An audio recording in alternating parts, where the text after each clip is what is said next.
finals are set with Jimmy Butler in the 8th seed Heat taking on Nikola Jokic and the number 1 seed Nuggets. Kind of like David and Goliath, right? The Nuggets, heavy favorites to win the series, according to Fox Bet Sportsbook. The top 2 outcomes, Nuggets winning in either 5 or in 6. NBA champ Eddie House hanging with us despite that voice. Eddie, who do you think wins the finals? I don't know. I think it's going to be one of those interesting matchups because they have contrasting styles. Denver wants to get out, run, play fast, play through Jokic, and Miami wants to slow you down and go into that zone and then see if you can crack that code. And I expect Eric Spoelstra to run a lot of that zone to try to keep Jokic out of the paint. I expect Denver to put Jokic at the free throw line and let him catch it at the top, turn around, make plays, and for himself or for others. So it's going to be one of those. I think it's going to be a real fun series. I don't see 5 games by Denver. I just don't think Miami will go out like that. This could 6 or 7 games. As long as it stays close, it gets Jimmy time. And if you keep it close, Jimmy Butler will show up. Caleb Martin continues to play the way he does. I think it's a real fun series because it's, like I said, contrasting styles. So I'm excited to watch it. I think it's going to be a good finals to watch. And you're picking which team?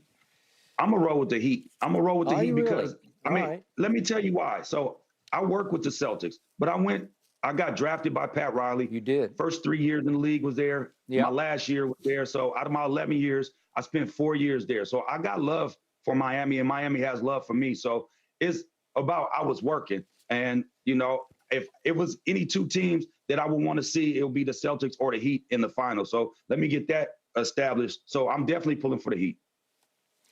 I'm going to take the Nuggets because I like Jokic and Murray. I like the guard big matchup. They put you in pick and roll. Both guys can go get you 30, 40 points. The difference is Jokic can get you a 40-point, 20-rebound triple-double. Jamal Murray can heat up and get as hot as anybody that's left in the playoffs. I like the auxiliary players. I like Michael Porter Jr. Aaron Gordon is kind of hit or miss. He was the unknown in the Lakers series until Game 4, and he had 22 big points.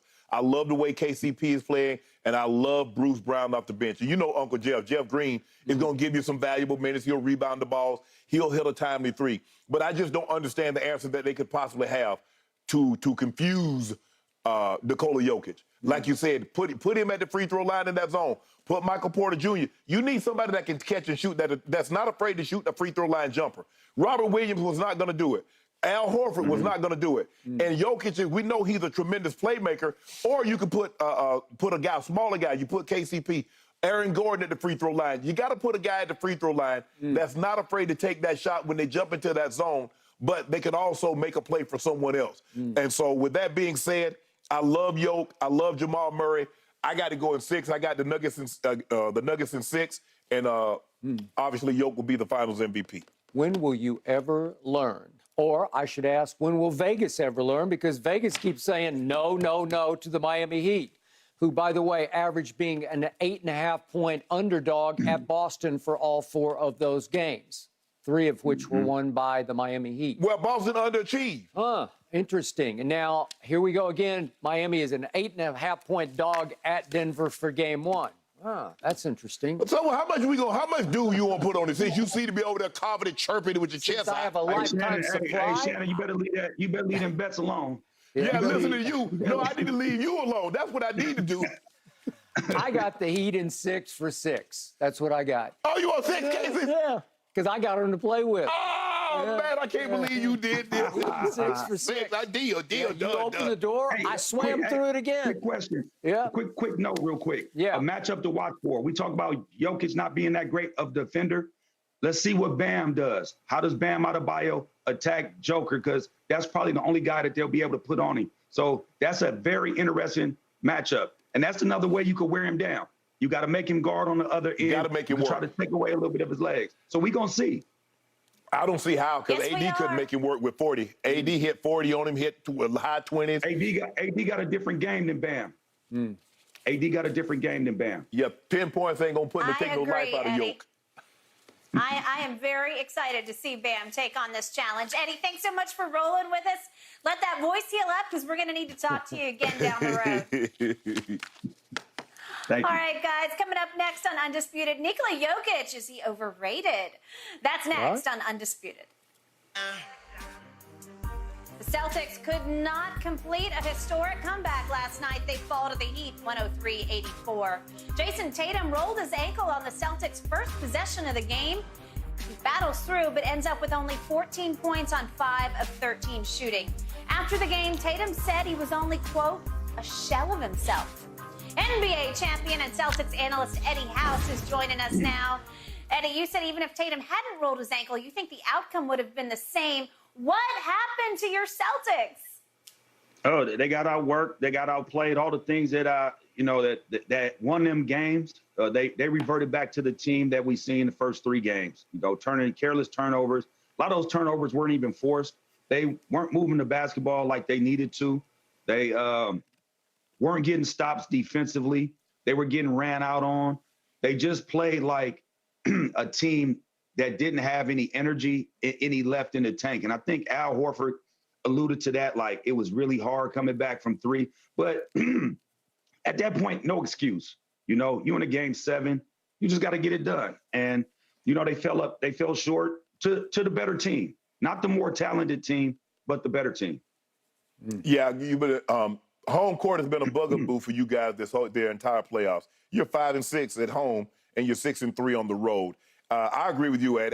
I just didn't see the urgency, the intensity that you would think you'd have in a Game 7 on your home court. And sometimes teams fall victim. Oh, we're at home. Oh, our crowd. No, but you got to give the crowd something to cheer about. You got to give the crowd something to get into it. And they were right there. It was 5-0, and then like 9-4. It was. And then once Miami got on that roll, it seemed like they had no answer. I've asked Jaylen Brown to do this. Eddie, what is it with his handles? He has the loosest handles to be a good player, a great player in this league. He's second-team All-NBA. He has junior high handles. I mean, the ball is going on. It's not like he jumps in the air and he has nowhere to go with the ball. It's not like he's trying to make a ridiculous Magic Johnson, LeBron James no-look pass. He's just dribbling the ball behind his back, and he loses it. He goes between his legs, and the ball kicks off the back of his heel. I'm like, dude, what are you doing? And you can't. You said this, and we were talking about it yesterday, Eddie. You said, what's the likelihood of them going 7 for 32? Well, they went 9 of 42. And they shot even worse from the field than they did the previous game in the Game 6, in which they won, and they probably should have lost had Derek White not bailed them out with no time on the clock. Yep. But you're right.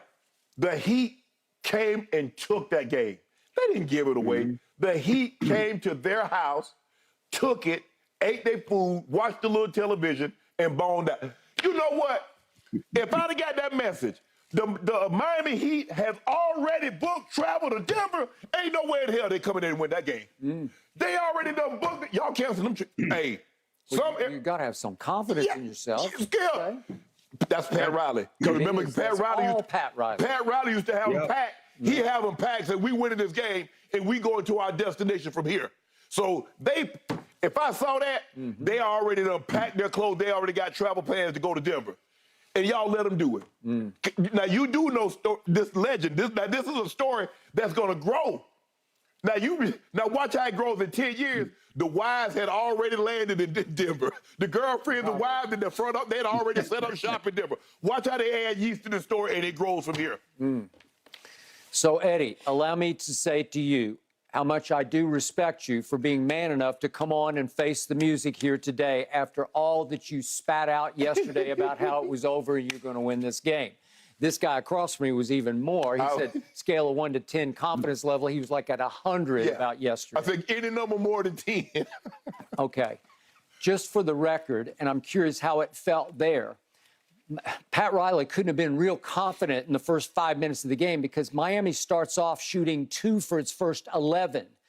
I'm on Twitter saying, stop it. It felt like Miami was begging to be blown out at Boston. And it felt like the crowd had not only detonated, it was like up out of its seats. And Boston had 4 straight opportunities to take it from 9-4 to either, 12-4 or 11-4. And Marcus Smart turned it over. And then Derek White missed a 3. And then Jaylen Brown missed a little bunny right at the lip of the cup. And then Marcus Smart missed another 3. And Miami was like, oh, you guys don't want it? Okay, watch this. Gabe Vincent hits a little shot. Jimmy Butler hits a little shot. And then Strus hits a 3, and it's 13-11 Miami, and they never looked back. So I need to ask you, Eddie House. Malcolm Brogdon doubled down after the game. Same quote he'd said after maybe game 3 when they fell down 0-3. He just said, look, it's my first year here, but the team that I watched last year, its calling card was on the defensive end. I think they lost some, if not all, of that identity this year. Would you agree with that? Yeah, I agree. They're a live by the 3, die by the 3 team. Me, Perk, and Scal were trying to figure out the identity. And I came up with, like, we're live by 3, die by the 3. If it's going in, it's going good. We play good defense.